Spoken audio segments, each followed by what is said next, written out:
sekarang saya ingin ke Pak Sahat ini sebagai industri minyak nabati. Pak, apakah dengan adanya subsidi minyak curah, tapi kalau pedagang, kalaupun margin ya Rp1.000 ini Pak, ini akan dengan sendirinya minyak goreng curah akan hilang di pasaran, masyarakat akan membeli atau mau nggak mau mengkonsumsi minyak goreng yang premium tadi, yang kemasan yang ada di supermarket. Sementara banyak pedagang yang atau masyarakat masih pengen pakai minyak goreng curah, katanya tidak cepat menyerap, bahkan juga harganya juga lebih murah. Bagaimana Pak?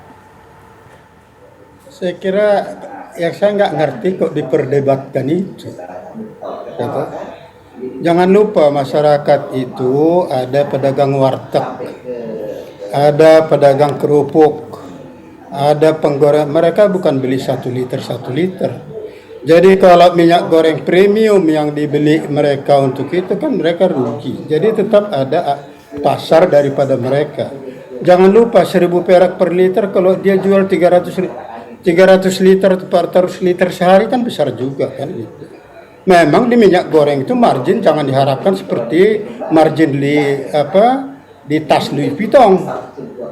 Nggak akan. Sabun juga begitu. Memang produk-produk komoditi, itulah bedanya komoditi dengan produk branding.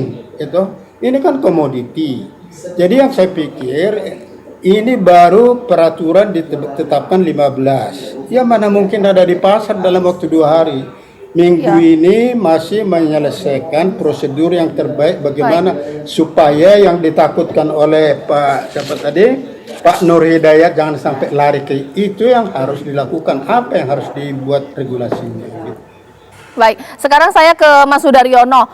Sebenarnya supaya pedagang bisa menjual secara masuk akal, berapa sih harga yang paling masuk akal diterima dari seorang pedagang modalnya nih Pak? Kalau HET-nya 14.000 dari distribusi atau produsen 13.000 masih terlalu sedikit marginnya apa? 12.000, 11.000 atau bagaimana? Okay. Baik, jadi saya mungkin historinya kan begini Mbak. Sebelum adanya kebijakan minyak goreng ini, dulu kan pedagang itu bisa ambil untung sekitar 2.000 minimal, paling tidak 3.000 per liter. Ya, jadi 2.000-an lah, itu bersih ya. Nah, ini kan yang saya tadi itu mungkin saya perlu perjelas lagi bahwa bukan kita terus tidak bersyukur dikasih untung 1.000, enggak, bukan itu. Tapi maksudnya dengan untung 1.000 kotor ini, itu saya harus katakan bahwa sekarang yang terjadi di lapangan itu ada namanya susut 2,5%. Kemudian ada juga misalnya barangnya kecacat di jerigen, di tangki dan di selang dan lain-lain, itu kan juga harus dihitung gitu maksud saya. Nah kemudian ada juga kos-kos yang lain, misalnya kalau beli dari tangki itu kan dimasukkan jerigen. Nah, tidak ada masyarakat khususnya keluarga begitu yang membeli minyak goreng itu 1 jerigen curah itu tidak ada. Nah, kebanyakan kan pasti belinya 1 liter, 1,5 liter, setengah liter, 4 liter. Nah, itu kan harus dibungkus. Ada dibungkus pakai plastik, kemudian dikareti. Itu kos. Itu maksud saya harus dihitung.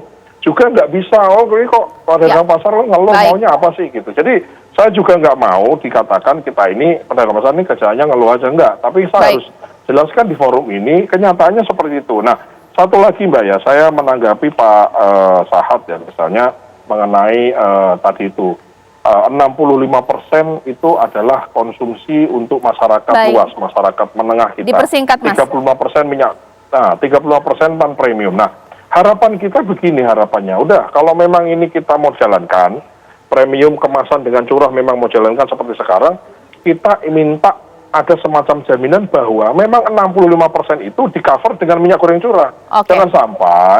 Jangan sampai nanti bilangnya disubsidi minyak goreng curah, tapi minyak goreng curahnya itu tidak ada gitu, sehingga masyarakat dipaksa untuk membeli minyak goreng dengan harga yang lebih mahal. Kira-kira dari saya begitu ya. Oke, baik. Sekarang saya ingin ke Mas Hidayat terakhir, kira-kira kebijakan ini akan efektif apa jangan-jangan diganti lagi? Iya, kalau menurut saya ini tidak akan efektif ya, Ocha. Karena apa? Karena penetapan terhadap minyak curah ini yang menjadi problematik ya. Dan tadi saya sudah sampaikan, saya sudah ramalkan ini minyak curah ini akan tetap langka di pasaran karena secara bisnis ini terjadi distorsi harga di minyak curah. Pada akhirnya orang akan menjual ke yang kemasan lebih tinggi. Oleh karena itu kayak yang saya sarankan kepada pemerintah, kalau pemerintah dengar kebijakan ini, yang pertama adalah biarkan masalah minyak ini sesuai dengan harga keekonomiannya. Itu yang pertama. Yang kedua adalah ini naik harganya, Baik. sedikit memang naik, tetapi begitu nanti produsen ini masuk, ini akan dia turun. Saya Tapi percaya ini harus- turun, tetapi memang dibebaskan. Nah, nanti ada persoalan masyarakat bawah Iya. bagaimana? Nah, masyarakat bawah ini yang perlu disubsidi. Tapi Betul. cara subsidi bukan seperti sekarang. Sekarang ini kan memberikan subsidi melalui dana BPDB JPKS Iya. 2 triliunan itu ke pedagang. Baik. Tapi kita maunya, kalau menurut saya yang terbaik itu adalah diberikan kepada ada Baik. kan keluarga Ya, harapan yang kemudian bisa diberikan subsidi Baik, baik. Ya, terima kasih Mas Mas Hidayat, terima kasih Pak Saad Sinaga, terima kasih Mas Sudaryono. Kita tunggu bagaimana kemudian nanti Terima kasih. kebijakan ini akan bergulir.